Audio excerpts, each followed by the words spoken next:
Hey everyone, and welcome to GameSpot of Thrones. I'm Lucy, joined by Tamoor. Hello. And Dave. Hello. We're here for the season finale, The Dragon and the Wolf. A lot of loose ends, I think, got tied up, but then there were so many more questions that I'm super excited, but now I have to wait for 18 months before. 18 long months. You could have like 2 children in that time. If you really... Is that your plan? You tried really hard, yeah. tried hard. Yeah. Join us next season where Lucy will have 2 children. Yeah, I'll replace you two. You two with 2 babbling children. But before we get into that, don't forget, if you're subscribed to the GameSpot Universe YouTube channel and you click the link in the description box below, you can be in with a chance of winning these amazing Daenerys' Dragons plushies. You only get 2 of them though. No, you get all 3. You have to be subscribed to the YouTube channel, and I'm afraid it's US only for now. We're super sorry. But if you are based in the continental US and you are subscribed, then hit the link. Winner is picked Friday, September 1st at 12 p.m. PT. Playable teaser. All right, enough about that. Let's get into it. So the main meat of this episode, I guess, well, at least I thought it would be all in the Dragon Pit, but then it went here, there, and everywhere. All around. It was so close to being a bottle episode. Yeah, for like the first 45 minutes I was concerned. But, I mean, a lot happened, obviously, in the Dragon Pit. So let's start with Bronn and Pod going for the world's longest drink. I love that scene. We were talking about it before, weren't we? And the whole reason they go for a drink is basically so Bronn and Cersei aren't in the same shot. Yeah. I didn't know. So I think I read somewhere that they have been in a scene before, but it was like... I can't remember any scene, but for those who don't know, the actor and actress for Bronn and Cersei are contractually obligated to never be in the same room together. They were in a long-term relationship. It ended super poorly. So when they were both cast in Game of Thrones, their contract actually states, we cannot be in the same room. We cannot share a scene. We will not work together at all. So that is basically the whole reason why Bronn and Pod go for a beer. That's the real drama in Westeros. Yeah. I would love drams. to know what happened. But I kind of would, but it's none of our business. it's none of our business. It's none of our business, but I did just sort of like the way that was written in. Yeah. Let's go for a drink so I don't have to see my ex. Yeah. Another thing from that scene was that Cleganebowl was like put on the table And then ripped snatched, and then the tablecloth was just. They were ripped even in a underneath. Colosseum. It was so perfect. It would have been so perfect. But it was quite interesting what the Hound was saying. He was saying, like, you know who's coming for you. You've always known. What could that be referencing? Probably See, him. the obvious one is him. But I feel like the fact that he has to say that is a bit weird. Like, everyone kind of knows it was them. I think it's because this season has been super fan servicey. Yeah. It's probably Vice and Benioff's way of saying it will happen. Yeah. Just not right now. And the Hound has never been one to beat around the bush, so he's not gonna. I don't think he's gonna be referencing any like higher power, like the Lord of Light or even like the God of Death. He's just gonna be like, next season, I'm killing you. Yeah. For good this time. He will probably use fire though as well, wouldn't he? Yeah, it'll overcome his crippling paralysis of fire. But that confrontation with the mountain, I think, was nicely mirrored with the confrontation with Brienne. It was very wholesome. Oh, that was super wholesome. It was just really nice, and the fact that they sort of bonded over both being protective figures over Arya. Yeah. And then just like, oh no, I'm not. He even smiles. Yeah, which even was smiles a for the rare first thing time, from... I think. Yeah, for a long time. Yeah. Smiles when he's said something nice, not smiles when he's done something really shitty. Yeah, I think it's just because obviously he's been told that she requires no saving anymore. Yeah. She's powered up in a way that's quite still impressive. Still on her list though. So yeah, who knows? But I don't know. If the Hound ever does end up going via Winterfell, Yeah, but maybe she'll leave him. Brienne says basically like, you know, anyone that gets in her path will just get cut down, and he's like, I have no intention of getting in her way. I have no intention of basically stopping her from what she wants to do. And one of the things she wants to do is kill him. He might just be like, take me, I'm done. I deserve it. Well, as long as he gets to have Cleganebowl first, then Yeah. that's fine. But let's talk about that little the meeting of minds. So we had the North, we had Daenerys' lot, and then we had Cersei. Daenerys there turning up fashionably late. Yep. Wizard is never late, nor is she early. She arrives precisely when she means to in a WWE entrance with 2 dragons. Yeah, I almost heard glass crash and then guitar come in.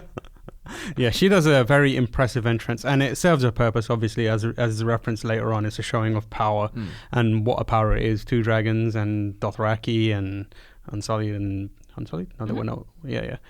So it was kind of like a middle finger to Cersei, who's there on her own and has a few dwindling troops, but like next to the might of a dragon. But unfortunately for her, Cersei figured out that something's happened to one of her dragons. Yeah. She can count up to 3, so she can have spied 2 of them. Yeah. 1, 2, 3 children.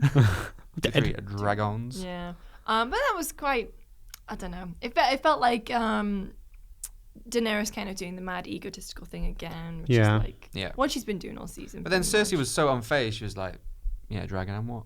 Yeah, but the whole point of this weird meeting, the whole weird white plan, was to get a dead white in front of Cersei, even though the head of her Queen's Guard is a dead man who's walking. Yeah, why is she so surprised? Yeah, I don't. But I don't know. Okay, that's something for the writers to figure out. Again, suspension of disbelief. Yeah, true. It's a show about tits and dragons, to paraphrase the great Ian McShane. But the bit when the dead came for her, I thought that scene was really well done. Because we were all sat there going like, is it dead in the boat? Yeah, you thought it like... melted. Yeah, I was like, what if this is the puddle in there? Like an ice cube. It was just sleeping. But then again, like, previously, the Hound just tapped the box and it was freaking out. Yeah. And then he carried it on his back. Shout out to the Hound, by the way. He's been doing lifts. Yeah, single carry. Get him on Overwatch. But then when they sort of, they tear it up and then Qyburn is like, oh my Qyburn's like, this is how the professionals reanimate. Oh my gosh. I can experiment with just this. like, give me that hand back, you creepy bugger. I wonder what he would have done with it though. Just like personal stash. Yeah. Well, kept it in a jar somewhere. Graft it onto Jaime's missing hand so he can become like a... I'd rather the gold one than the rotty one. Anything he touches. With a mind of its own. Wait, also wasn't it the wrong hand? He would have had two. He would have had two perfect of the same hands. Perfect. But imagine if it was like the claw from Liar. Liar. The claw. Every time you tell a lie, here comes Jaime just jabbing at you.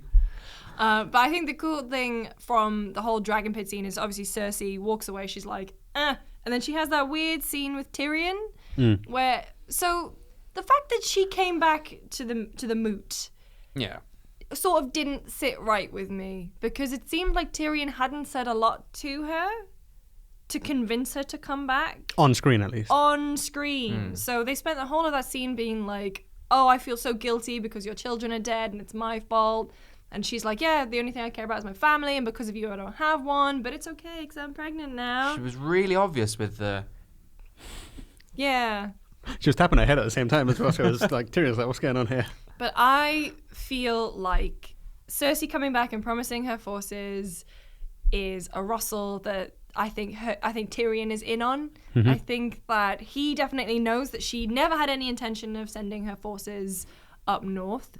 I think he's also promised her something. So a lot was being made over the past couple episodes about Daenerys not being able to get pregnant. But Cersei is so convinced with her, like she so wants her line to carry forward and for the Lannisters to be in charge. So maybe Tyrion's promised that Cersei's unborn child will be the next ruler. Yeah, maybe. There's a line later on where between the discussion between Cersei and Jaime, where she reveals that she has no intention of honoring the deal. And then Jaime's like, what?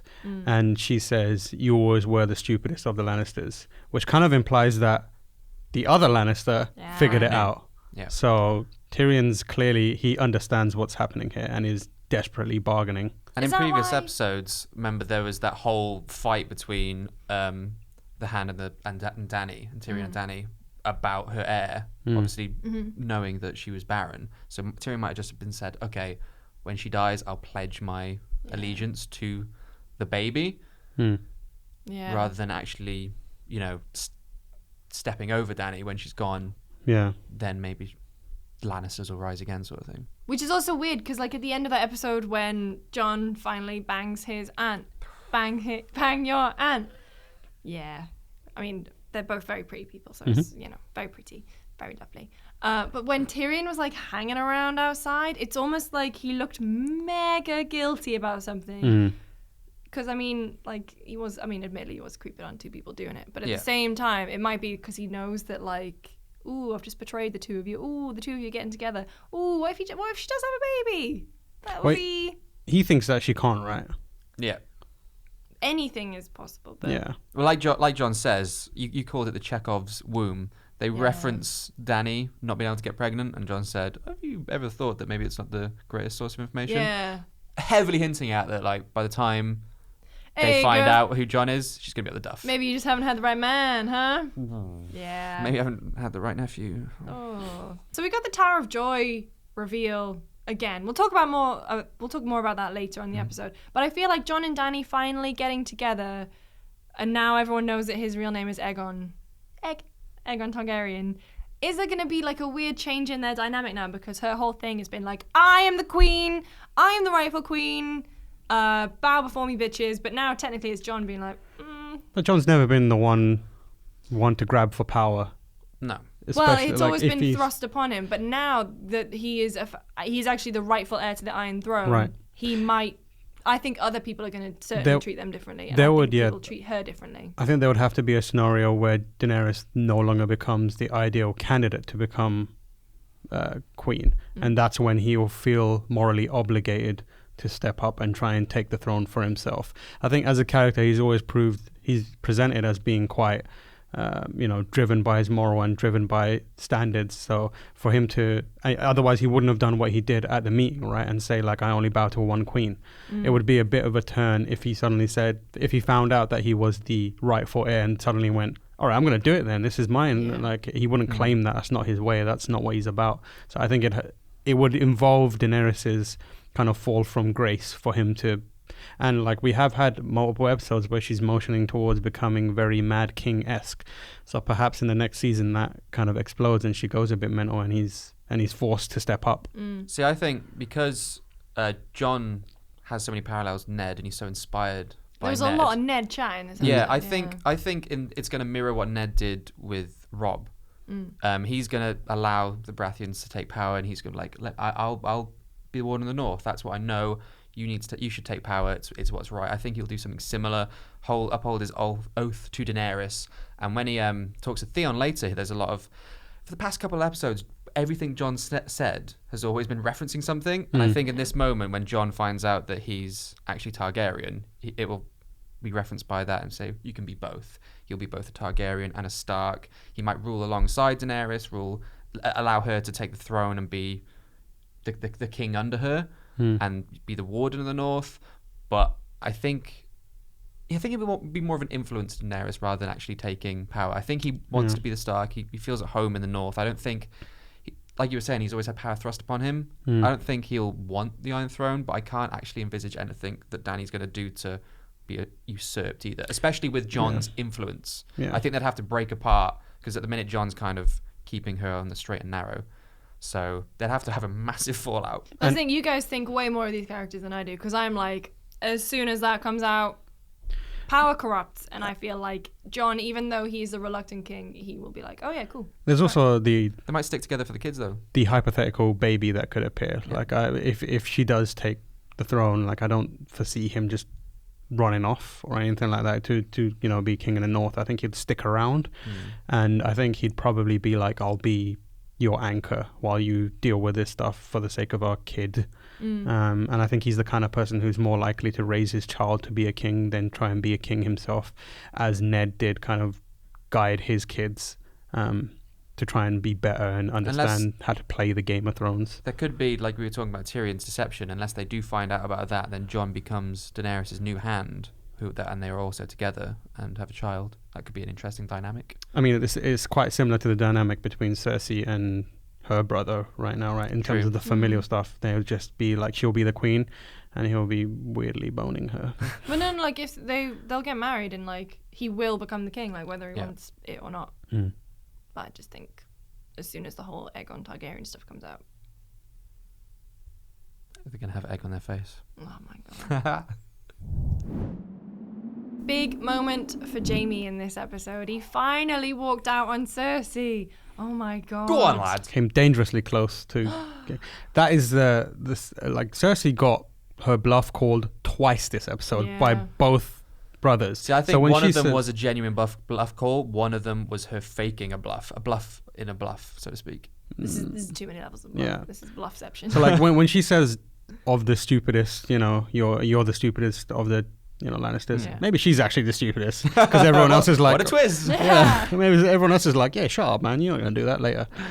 So. But no, Jaime walking away from the only woman he's ever really loved, who's currently pregnant with his His sister. with his child, his twin, his sister. That was a big moment for him, and he's like his redemption arc.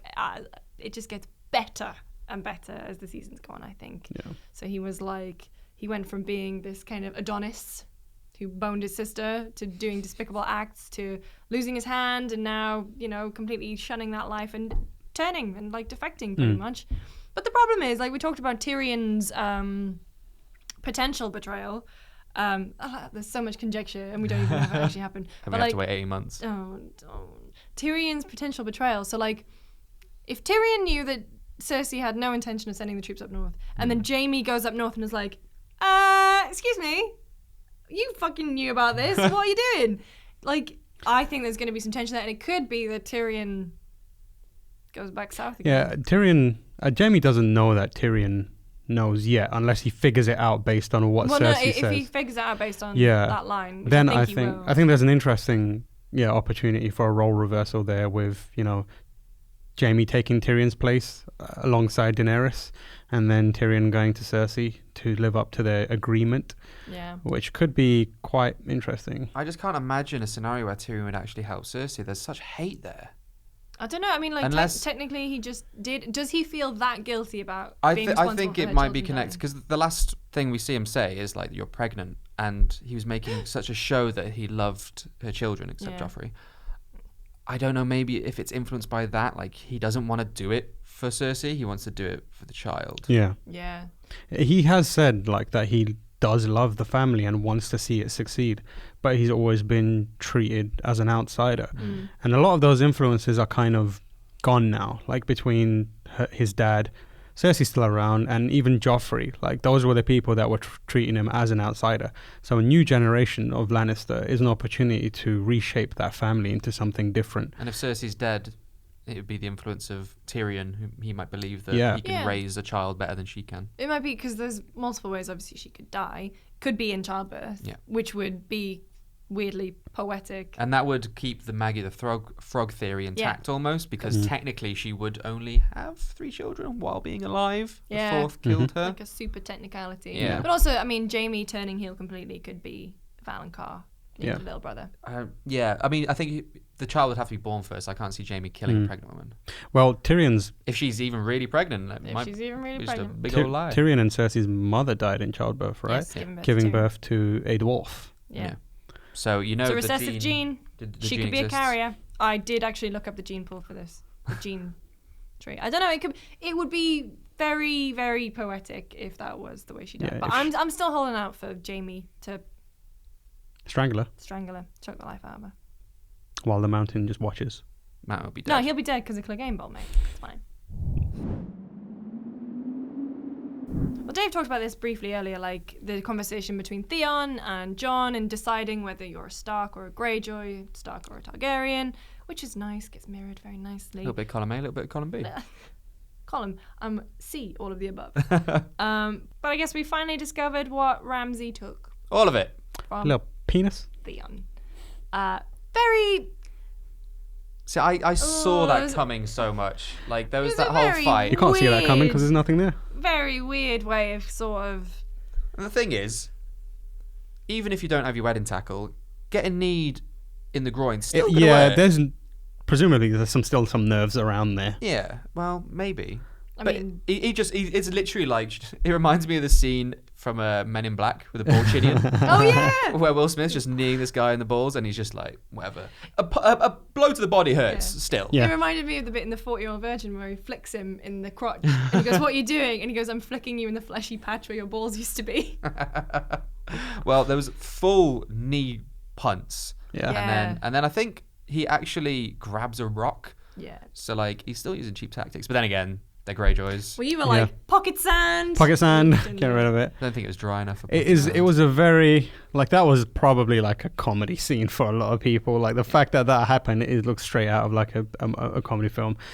Kind of awkward, but I liked it. Like, it was fun to see him not be... And again, it's that Theon redemption too. Yeah, if it's the start of Theon's redemption, I'll take anything. And as we learn about his uncle, he's he's off to Essos. So if he's actually going to the Iron Islands, he's going to have a lot less trouble actually getting to Yara if Yara's there. So I am so glad you brought that up, because when the bit in the dragon pit, I yelled. You did yell. You were like, what? Because I was like, if that is legit and that's the way that Euron's getting written out of this show, that is terrible. Yeah. But thank God it was just a Cersei ploy. Thank God, because otherwise I would have been writing an angry email. Dear George. Well, he's not even in on it. George is probably watching that and being like, Excuse me? But no, so I'm super glad that that's figured out. But at the same time, yeah, if he's going to nip to the Iron Islands, no one's there. Who's left the door open? Does my key still work? Hello. Because he's only got, what, 10 men? Yeah. There's not a lot of dudes Well, left. now he's got one less, hasn't he? One fewer. True. But at the same time, do we think he's even powerful enough to take on Euron? I think he's going to channel his inner Stark. Like, we know Theon could... Deep down somewhere, Theon's been trained to fight. And I think he's going to be slowly but steadily... Like, he wasn't exceptional here. He did have to use cheap tactics, but slowly but surely... I mean, like, Euron uses cheap tactics. Yeah. Like, that on that. Slowly but surely, I think he's going to build up to it. I think he'll get to the Iron Islands, realise... Looking like Dick on Tarly. Like, all muscle. Brawn as hell.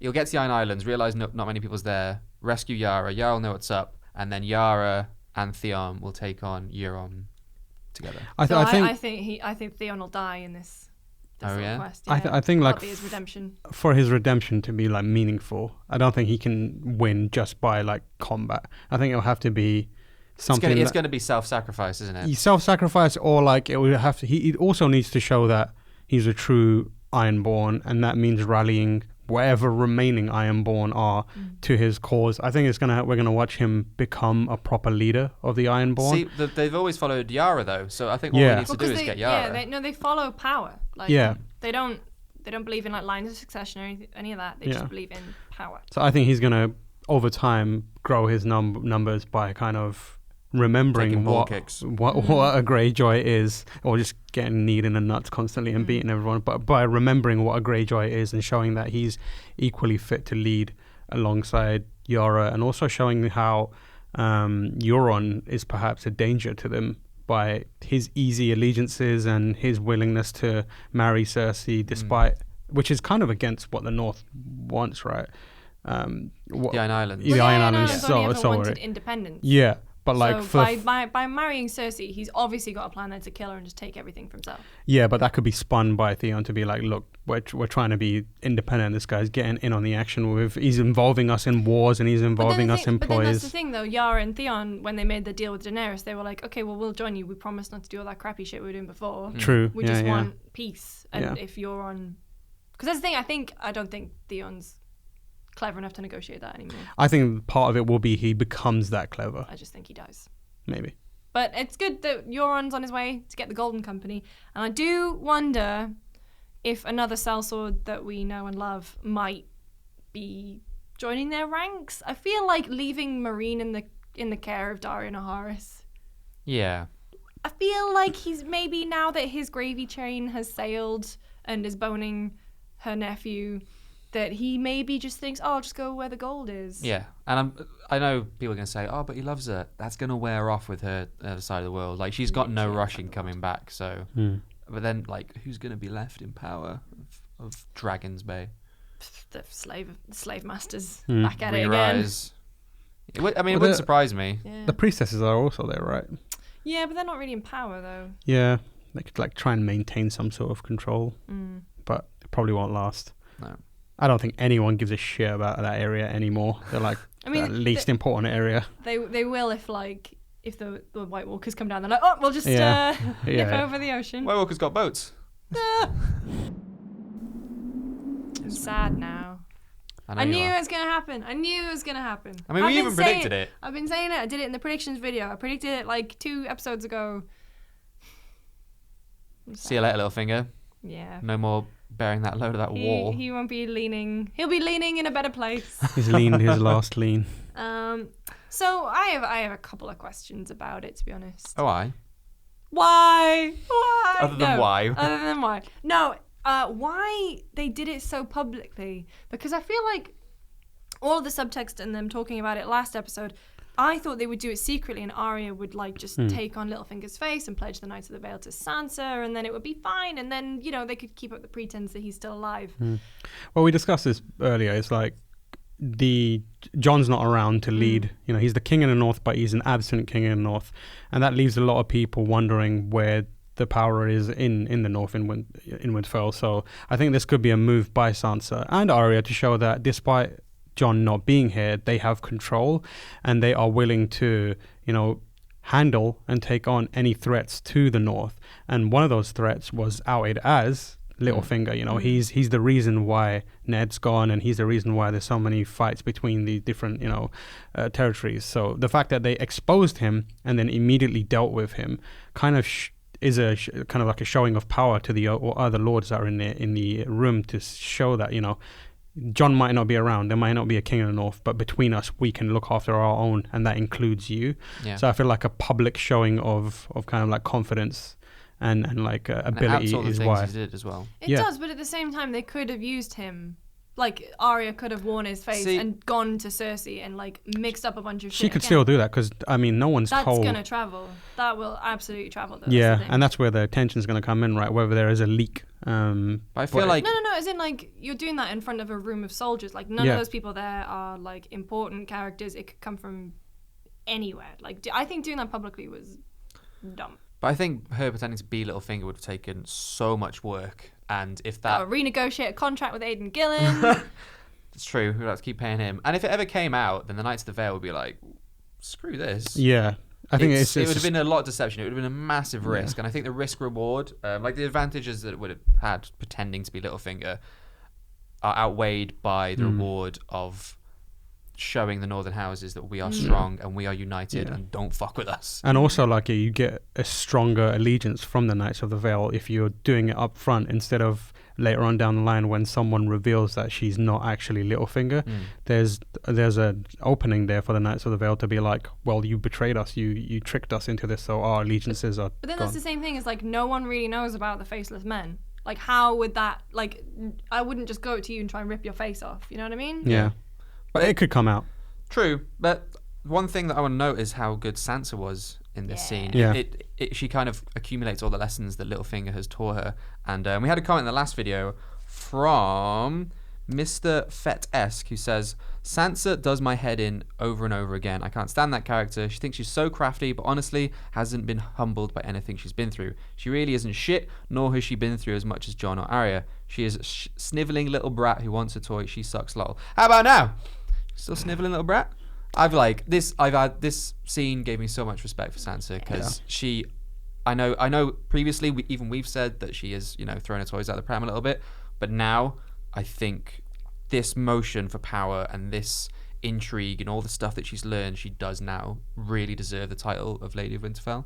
And like, as Paula Huerta says in the comments on YouTube, they were in fact playing her, and like we said, playing Littlefinger, and we said last episode or an episode ago that if that does turn out to be true, together they're incredibly powerful. Between the lessons Sansa has learned in scheming and thinking ahead, and the sheer ability that Arya now has, they're a force to be reckoned with. So Super sister team. Yeah, they are a great team. The North is in safe hands for now. Queens in the North. Yep.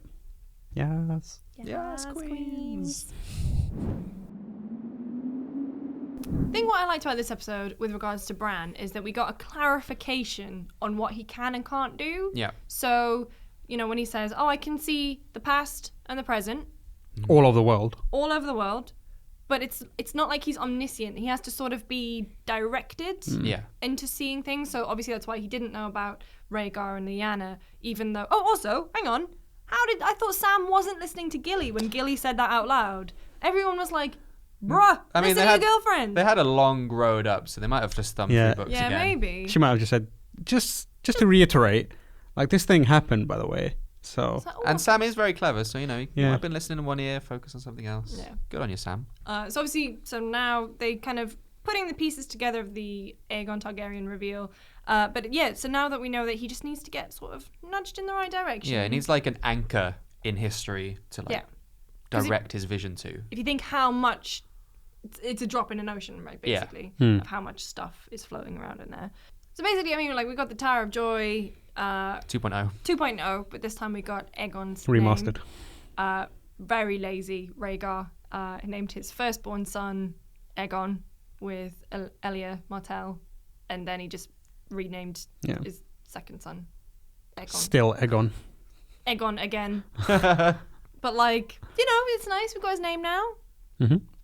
Sort of. I mean, I don't think he's going to adopt that name. He's just going to be like, no, just still call me John. People call me John for like 20 odd years. I mean, then again, that's like they said, this is the name attached to bastards. So this is his opportunity to finally not be. I mean, he could be John bastard by a Targaryen. moniker. He could be. John Targaryen is a good name, I reckon. Strong. It's a strong name. Yeah. But also at the same time, like, I don't know, Aegon Targaryen. The whole North is banded around Jon Snow. You know what I mean? Yeah. I feel like if he's gonna go to the South, come back with a Targaryen girl and be like, oh yeah, I'm calling myself Aegon Targaryen now. Yeah, it's people are not going to be really like, And we Sansa- voted for Jon Snow. And Sansa, like, always referred to him like he said, you are a Stark to us. yeah. So again, it's going to go back to what he said to Theon. You can be both. Yeah. So he will be a Targaryen and a Stark. Targaryen blood, Stark heart. Maybe he's gonna double barrel.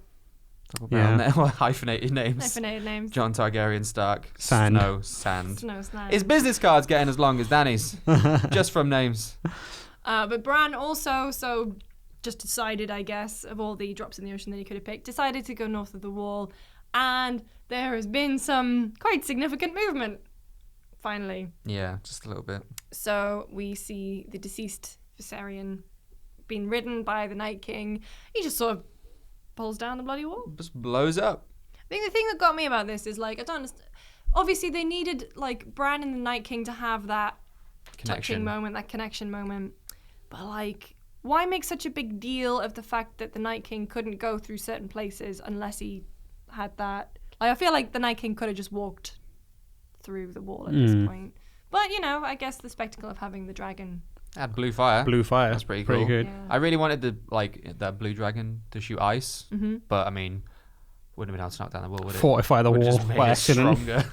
Yeah, so, oh, sorry guys, I'm accidentally fortifying their walls. We'll just make blue fire instead. No. Still look cool. Yeah. He's all decaying and stuff. Yeah. I do wonder what they're going to do with Viserion. I don't know if, like, there's going to be a dragonglass tipped scorpion spear, or maybe, like, Drogon will kill him, because that would be nice, because, like, Drogo killed Viserys Targaryen, like, back in season 1. So Drogon killing Viserion. Yeah, could be I mean, a nice bit Game of of Thrones symmetry. love their parallels, so it wouldn't They surprise do. me.